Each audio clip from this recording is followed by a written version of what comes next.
Hello, good morning. I'm Anupama Pratipodil. So I'll be talking on homelessness as a topic of a social problem in our society.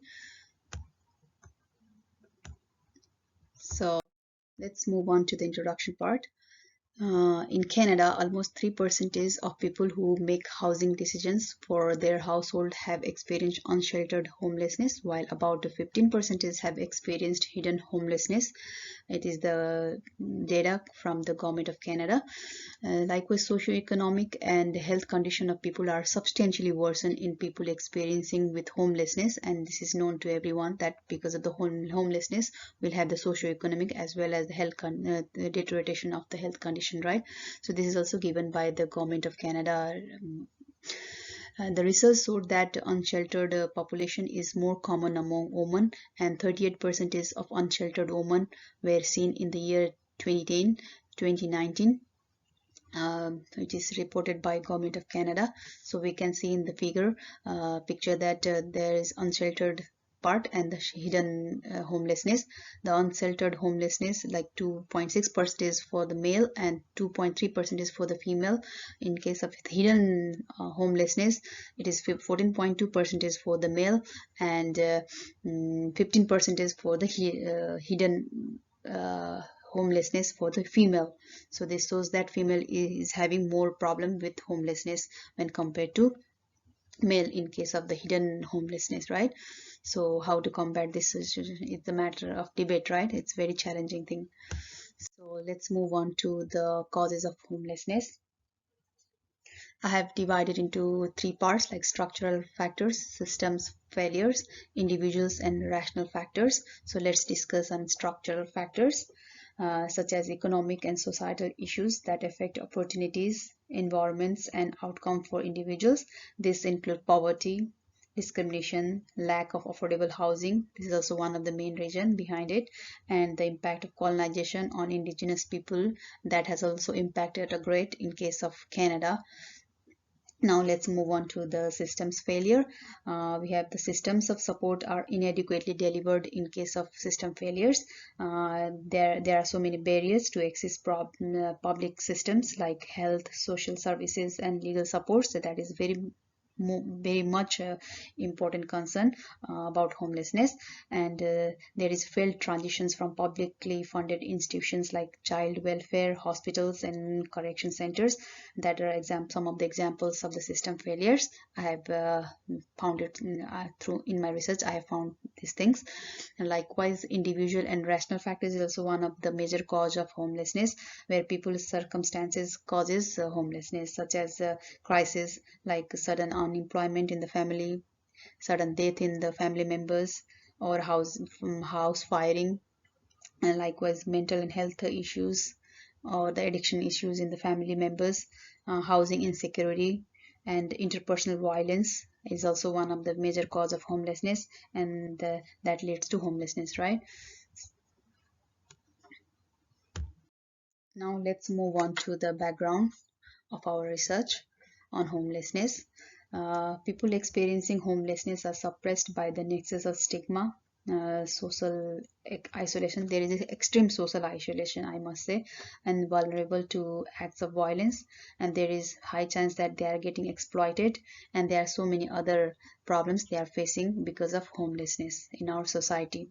And we can also see here in Canada, we have such problems, and the government has to face these problems, and it has become a challenge to our society, right? So society has made them invisible and made them visible only through negative attention, which has created a barrier to stable housing and employment, as well as there is trigger or worsen mental health issues because of that reason. So the research has suggested that local laws and the practices has created harm by shaping lived experiences, and found that these laws and policies are setting up people to fail instead of support. And in fact, it is happening in our society. Instead of supporting them, the laws and the practices are making it more worsen. So how to mitigate this issue? It is a challenge though, but we can make it through some small initiation, right? So there is a need to change the perception of the people, the mindset of the people we have about stigma related to homelessness, right? So, and another thing, knock the authorized body to make specific laws and policies in policing the health services, the court system directly, that undermine the health and safety of the people who are experiencing homelessness. So now let's move on to the capacity building. And to mitigate this homelessness, it is a challenge by itself, but there is a need to aware people to break the stigma first, yeah. So and then to increase the coping skills to those experiencing homelessness, and finally to increase some social connections and support from the community to give some support to those affected people, right? So but the thing is how it is possible, how it could be possible, right? So this is a matter of concern in this discussion, right? So let's go on to how to break it, and how I have found the solution for it. So I'll be talking about that. By changing the ways it is perceived and making a specific laws and policies in policing healthcare and the court system directly undermine the health and safety of the people who are experiencing homelessness. So how we can make it happen in present scenario, like in the present social scenario, the social media has become the easiest way of connecting to people and stakeholders, and we are all aware of this and we know the benefit of this, and we are also enjoying its facilities, right, in current time.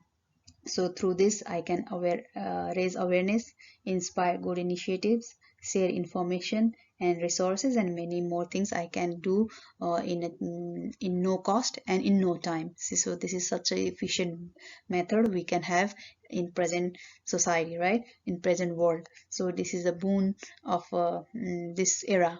I must say the social media has become the boon of this era.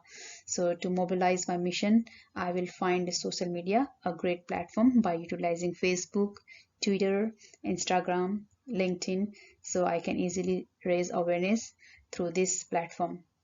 And how I will do, I will mobilize supporters, share community resources, connect neighbors, raise awareness, inspire good deeds, give people a place to meet virtually when they can't connect to offline. So these are some of the things I will be doing through social media platform. I will try to aware the homelessness issues, and I'm very much hopeful that this awareness video I have made would finally reach to the authorized body one day. So now let's move on to how some of the ways to increase coping skills for those experiencing homelessness. So some the research has suggested that there are some of the coping skills we can learn, and they can have better life. These are some of the coping skills I have focused. This is problem focused coping strategies, social support, religious coping skills, and meaning making is some of the important coping skills I'll be talking about. There was some that like the problem focused coping styles strategies and the social support has decreased the risk of symptoms of depression and poor health, while emotion focused coping strategies increase the risk of symptoms of depression, poor health, and substance use disorder among those groups. So it is found, the research has suggested that problem focused coping strategies and social support is found to be more effective ways in dealing with homelessness. So such as in that problem focused coping strategies, we have planning, problem solving skills, removing stressors, task oriented, and avoidance of the triggers that makes you more sad, that gives you barriers to your success. These are the things we need to work on in terms of coping skills, right? So now let's move on to the mitigations part. So it is very challenging, though it is very challenging, but we are hopeful that we will make it one day. So instead of investing on short-term solution, Rather than continuously investing in short-term solutions, it makes more sense to assist individuals experiencing homelessness to access adequate, affordable, and social housing.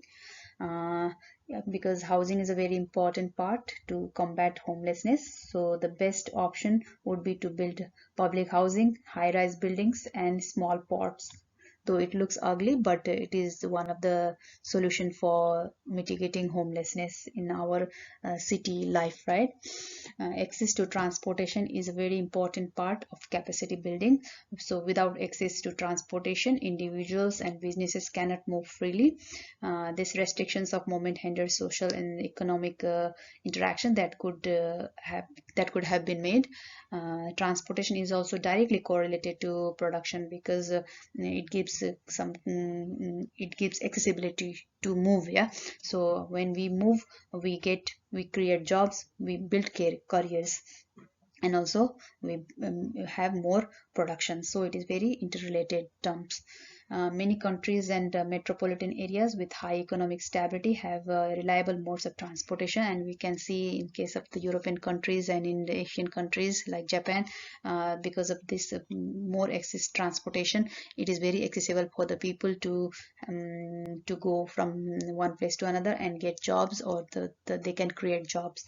So this is one of the reason we should emphasize on transportation, public transportation such as buses, streetcars, and trains. These make all it more highly efficient, as it should be cost effective as well. And likewise, free education is very important, very much important to reduce the homelessness in our society, which includes training and skill development, because education is very important for improving economical positions for everyone, right? So simply let's put it in that way, without education no jobs can be made, or the training or the skills they have developed, it is only through education. So it is important that everyone, regardless of economic stability, has a right to education. So schools that are paid for by the government would be very helpful in combating homelessness in our society. And this is one of the major causes of homelessness in our society. Fine. And then the specific sets of skills that would be very important to teach is financial literacy, especially in terms of North America.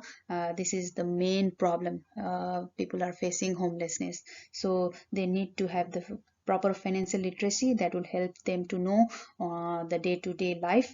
And having financial literacy be taught would be helpful in cases such as combating inflation, as it is one of the causes of homelessness.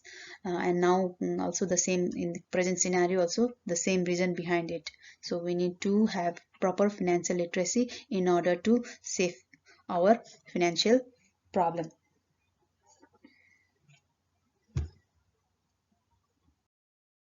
So finally I come to the conclusion part. So mitigating homelessness and breaking a stigma is a challenge, but through our practice and through our effort we can make it happen one day through awareness. So how it can be done, and it could be done through awareness and access to adequate, affordable, and safe housing, public transportation, and opportunity to education with financial literacy, because it's very important in terms of North America. And health, we can manage homelessness to some extent in our community. Thank you very much for your time. Thank you very much for listening to me today. And finally, I would like to show my references I have referred for this research. Thank you very much.